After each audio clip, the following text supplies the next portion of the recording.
Ayan, what's up dribblers at mga shooters, kamusta? Kamusta po kayo? 3-0 na nga po ang kartada ng San Miguel Beermen at Terence Romeo, Coach Yeng Yao nagkainitan sa huling bahagi ng bakbakan. Ano nga bang matinding sinabi ni Coach Yeng Yao patungkol sa nangyari sa kanila ni Terence Romeo?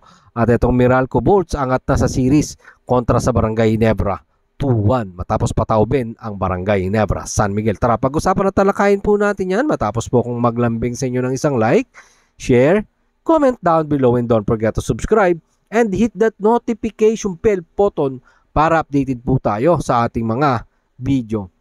3-0 na nga po ang San Miguel Beermen sa kanilang semifinal series matapos tambakan ang Rain or Shine Elasto Painters 117-107.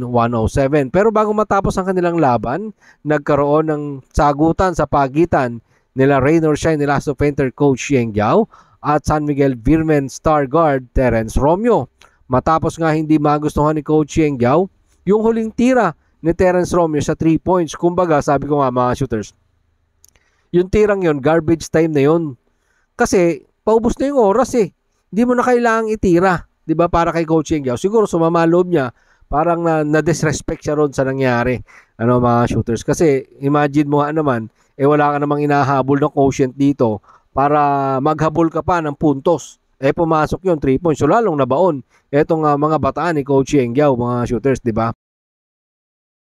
So sa huling bahagi na yun, mga shooters, after nga niyan, nagkasagutan ng dalawang kampo. Pero siyempre, after niyan, hindi sila makakalusot sa tanong ng media. Ano nga bang paliwanag ni Coach Yeng Yao sa sagutan nila ni Terence Romeo? Narito po si Coach Yeng Yao sa ulat ni Ruben Terrado sa spin.ph.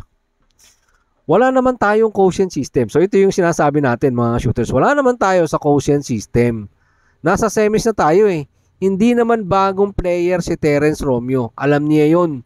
Nagalit din ako na wala yung aking pagtitimpi. Pero deserving din sila. Kung bastusan ang labanan, ayaw mo naman mambastos.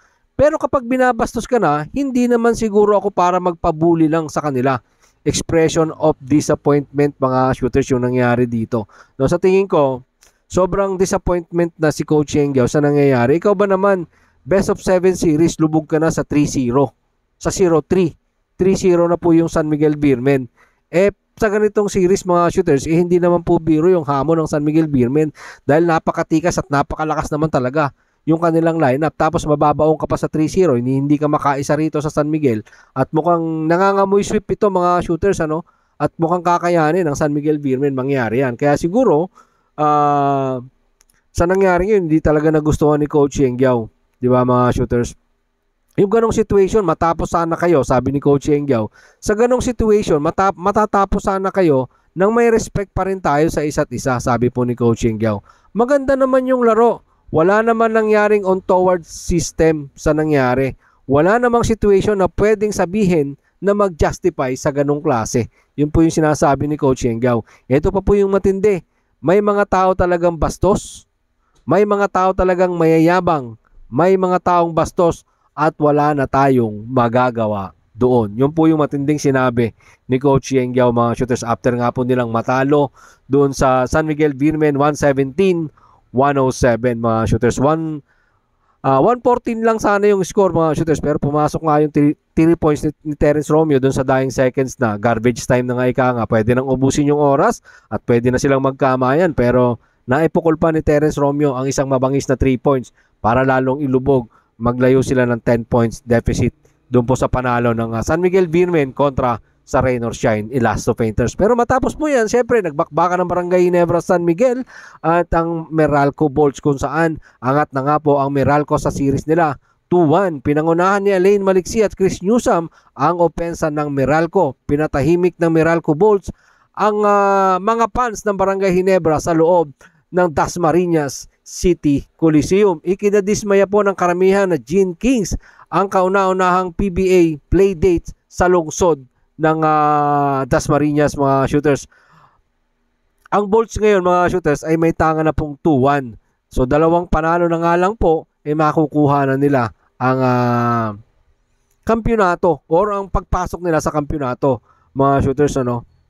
Maliban po sa late rally ng Barangay Ginebra San Miguel sa huling minuto, ang Meralco ay nasa kabuuan na ng kontrol Napakataas na po ng bintahe ng Meralco ron, kaya hindi na nagawa ng Barangay Ginebra na humabol pa. Si Alain Maliksi nagtapos po ng 16 points, kasunod si Chris Newsom 14. Sa Barangay Ginebra naman, pinangunahan ni Japet Aguilar sa kanyang 15 points, Maverick Ahamnisi 13, Christian Stan Hardinger na nagtala lamang ng 10 puntos matapos magbuhos ng career high noong Game 2. Bumaba ang point production ni si Stan ngayong Game 3. Dito, madami naghahanap ng points production mula kay Scottie Thompson na may 8 points. Dahil dyan, hindi nga nakaporma ang Barangay Ginebra sa kanilang bakbakan. Dahil simula pa lang ng bakbakan mga shooters ng first quarter, tinangana na ng Meralco Bulls ang kalamangan. First quarter, nagtapos po yan 31-18. Lamang po dyan ang Meralco. Nagtapos naman yung second quarter, yung first half mga shooters 48-34. Lamang siyempre pa rin ang Meralco. Pagpasok naman natapos naman ang third quarter ng 72-59.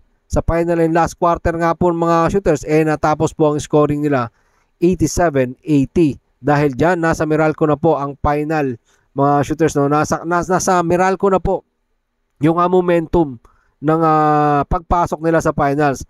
Kaya inaasahan natin na talagang etong magiging Game 4 na bakbakan magiging umaati kaboto at major of adjustment pa rin ang inaasahan ng Barangay Ginebra fans para makabawi sila sa series na to, para maitabla at yung San Miguel Virmen na lang, isang hakbang na lang ay muli na silang babalik at didepensahan ang kanilang titulo dito sa kasalukuyang PBA All Filipino Conference mga shooters. Kaya this coming Friday, inaasahan nating lahat na magiging maganda ang bakbakan sa pagitan ng Barangay Ginebra San Miguel, Meralco at San Miguel Virmen ni Coach Yeng Giao.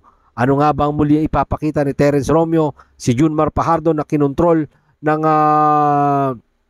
rain or shine, pero yung ambag ng Marcio Lassiter, CJ Perez, Don Trollano at Jericho Cruz talaga namang hindi mo matatawaran dahil sila yung nagbuhos ng puntos dito para sa San Miguel Virmen. Marami pong salamat sa inyong panunood. Ano naman po ang inyong maging opinion?